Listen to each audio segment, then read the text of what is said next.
بسم اللہ الرحمن الرحیم۔ شیخ بہاؤالدین ذکریہ ملتانی رحمت اللہ تعالی علیہ مرشد کی نگاہ میں روایت ہے کہ حضرت بہاؤالدین ذکریہ ملتانی رحمت اللہ کو جب ان کے شیخ شہاب الدین سہروردی رحمت اللہ نے نہایت قلیل مدت میں اپنا خرقہ، مصلی اور دیگر روحانی فیوض سے نوازا تو شیخ کے دیگر مریدین حیران رہ گئے۔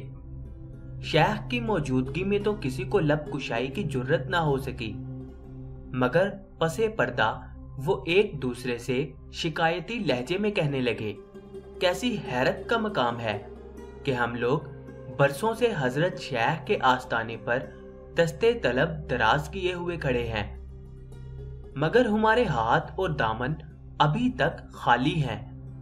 مگر اس درویش کو دیکھو کہ اچانک آیا اور ایک ہی رات میں معرفت کے خزانوں کا مالک بن گیا۔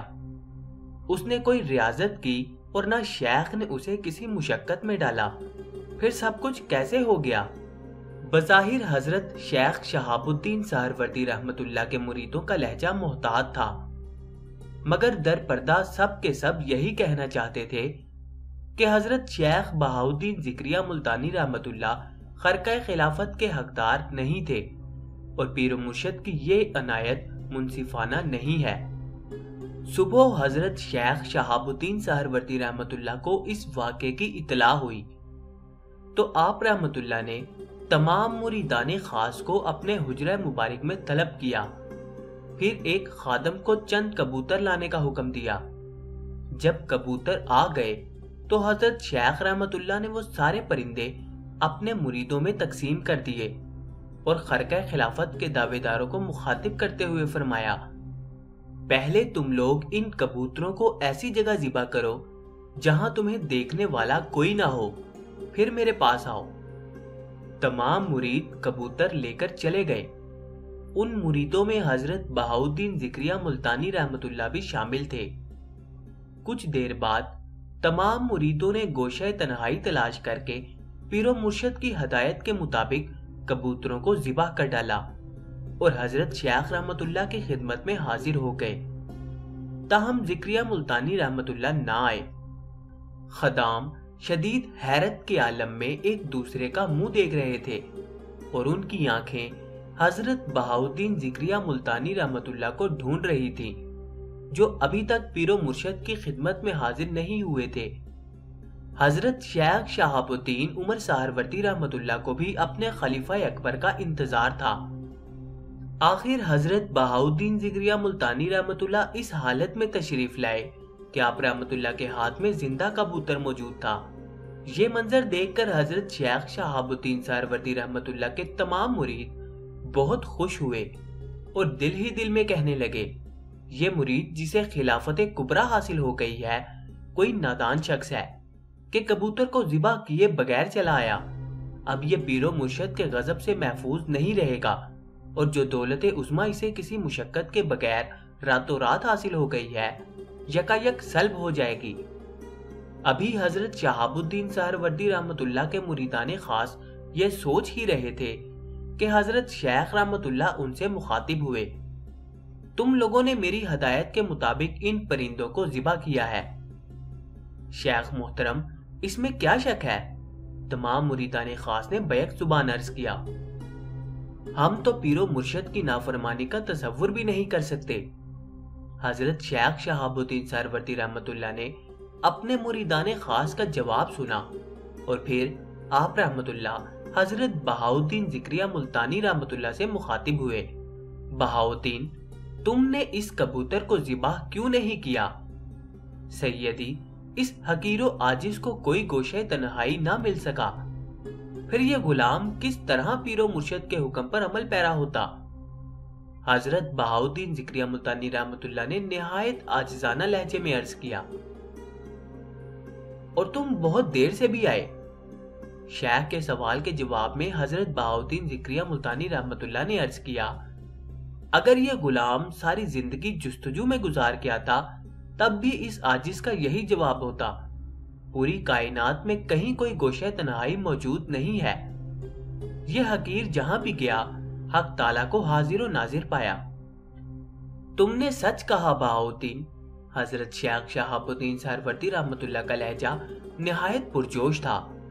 پھر آپ رحمت اللہ نے اپنے مریدان خاص کی طرف دیکھ کر فرمایا، اور تم لوگوں کو اتنی جلد گوشے تنہائی میسر آ گیا؟ مریدان خاص کی گردنیں ندامت سے جھک گئیں۔ حضرت شیخ شہاب الدین سہروردی رحمت اللہ نے دوبارہ اپنے مریدوں کو حکم دیتے ہوئے فرمایا، تم سب لوگ جنگل میں چلے جاؤ اور اپنے اپنے حصے کی گھاس کاٹ کر لے آؤ۔ اب کی بار مریدان خاص اس راز کو سمجھ گئے تھے کہ جس طرح کبوتر کا ذبح کرنا ایک امتحان تھا، اسی طرح جنگل سے گھاس لانا بھی ایک آزمائش ہے۔ مگر کسی کی سمجھ میں نہیں آ رہا تھا کہ حکم شیخ میں کون سا نقطہ پوشیدہ ہے۔ الغرض جب سلسلہ سہروردیہ کے تمام درویش جنگل سے واپس آئے تو ان کے ہاتھوں میں سرسبز گھاس کے گٹ تھے۔ اس کے برعکس حضرت شیخ بہاؤدین ذکریہ ملتانی رحمت اللہ کے پاس سوکھی گھاس موجود تھی۔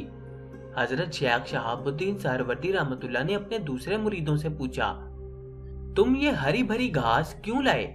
سرسبز گھاس نظروں کو اچھی لگتی ہے، اس لیے ہم شیخ کے حضور بھی خوبصورت اور پسندیدہ چیز لے آئے۔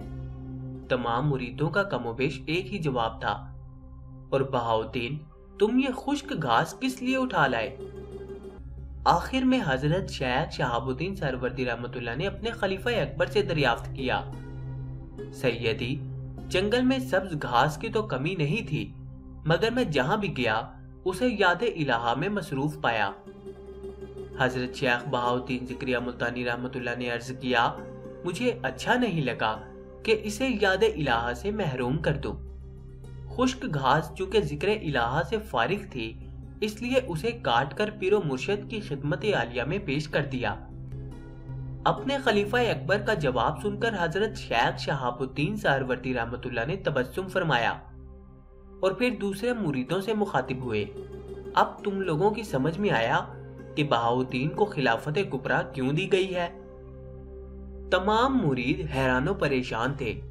انہیں حضرت شیخ بہاؤدین ذکریہ ملتانی رحمت اللہ کے ذہن کی رسائی اور نقطہ آفرینی کا اندازہ تو ہو گیا تھا، مگر وہ پیر و مرشد کے سوال کا جواب دینے سے قاصر تھے۔ آخر کچھ دیر بعد حضرت شیخ شہاب الدین سہروردی رحمت اللہ نے معرفت کے اس راز کی عقدہ کشائی کرتے ہوئے فرمایا، مرید پر لازم ہے کہ وہ مرشد کے فیصلے سے اختلاف نہ کرے اور اپنے دل و دماغ کو اندیشوں کے غبار سے آلودہ نہ ہونے دے۔ دوستو، تم سب گیلی لکڑی کی مانند ہو، جس پر آگ جلدی اثر نہیں کرتی، اسے جلانے کے لیے شدید محنت درکار ہوتی ہے۔ بہاؤدین ملتانی سوکھی لکڑی کی طرح تھا کہ ایک ہی پھونک میں بھڑک اٹھا اور عشق الہی کی آگ نے اسے اپنی لپیٹ میں لے لیا۔